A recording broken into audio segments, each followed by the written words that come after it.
যে ব্রেকিং খবরে নজর রাখবো, মূল কাঠামো অপরিবর্তিত রেখে উচ্চ মাধ্যমিকের পাঠ্যক্রমে পরিবর্তন। বেশ কিছু পরিবর্তন আনলো উচ্চ মাধ্যমিক শিক্ষা সংসদ।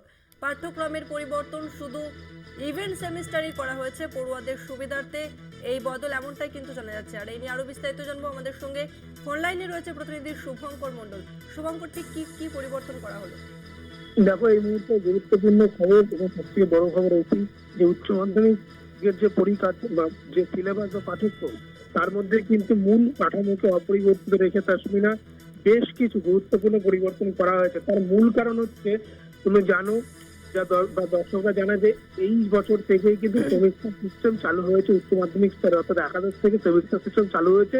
প্রথম সেমিস্টারের পরীক্ষা শেষ হয়েছে, দ্বিতীয় সেমিস্টারের পরীক্ষা আগামী বছর। এবং এই যে সেমিস্টার, এই সেমিস্টারকে কিন্তু বিভিন্ন ভাগে ভাগ করা হয়, 6 মাস অন্তর করে ভাগ করে কিন্তু সেই পরীক্ষাগুলো।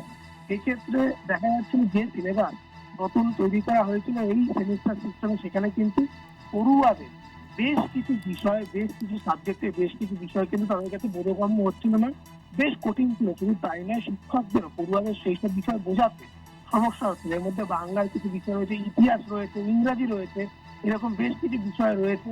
এবং সেই সঙ্গে সঙ্গে 19টি বিষয় রয়েছে, যার মধ্যে কিন্তু এ ধরনের সমস্যা তৈরি হচ্ছিল।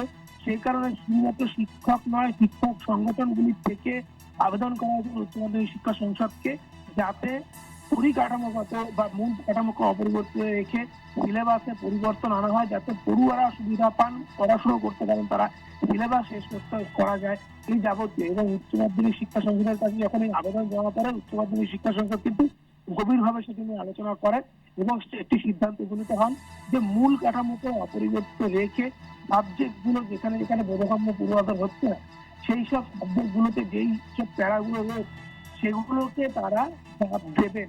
যেমন তোমরা বলে রাখি যে পড়ুয়াদের জন্য কিন্তু ইংরাজিতে আগে 3টে কোর্স করতে হতো, তিনটের মধ্যে 2টো কোর্স তাদের পরীক্ষায় আসতো।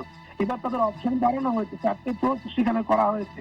এবং তোমায় জানিয়ে রাখি যে বাংলাতে তারা বলে একটি সেখানে গল্প রাখা হয়েছিল বা নাটক রাখা হয়েছিল, সেটিকে জোরালো সেটিকে বাতিল করার জন্য বলা যেতেছিল। শিক্ষক সংগঠন, শিক্ষকদের তরফ থেকে সেটিকে বাতিল করা হয়েছে, সেখানে নতুন একটি বোধগম্য নাটক দেওয়া হয়েছে। কিন্তু এরকম বহু পরিবর্তন 19টি বিষয় করা হয়েছে, অ্যাকাউন্টেন্সি, বায়োলজি, হিস্ট্রি, জিওগ্রাফি, এরকম। তার মূল কারণ কিন্তু এটাই।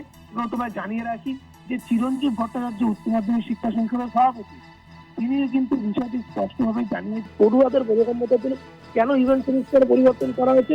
কেননা ইভেন্ট সেমিস্টারে পরিবর্তন করার কারণ সেখানে বড় বড় প্রশ্ন থাকে এবং সেখানে অড থাকে, অর্থাৎ একটি প্রশ্ন অ্যাটেন্ড করতে না পারলে আরেকটি প্রশ্ন অ্যাটেন্ড করা যায়, বড় লিস্ট হয়। কিন্তু অড সেমিস্টারে সেখানে শুধুই কিন্তু মাল্টিপল চয়েস প্রশ্নের উত্তর থাকে, অর্থাৎ সেখানে কিন্তু অরের কোনো জায়গা নেই।